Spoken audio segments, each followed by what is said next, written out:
झारी झूरी बनानी लाडुआ वाता भेजानी कवन बुआ के।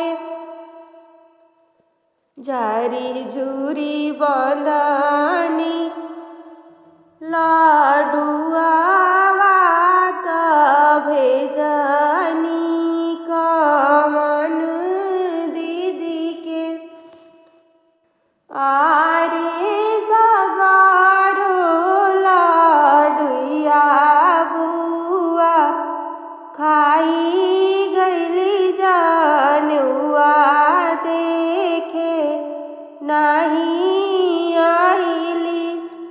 किया भाभी भेजेलू नौआ बारी किया हो कवना भैया के। आरे किया भाभी भेजेलू भतीजावा के कैसे के हम आइब। नाही ननद भेजेनी नौआ बारी नाही हो कवन भैया के। आरे नहीं ननद भेजेनी भतीजावा अपने से काहे ना आवेलू।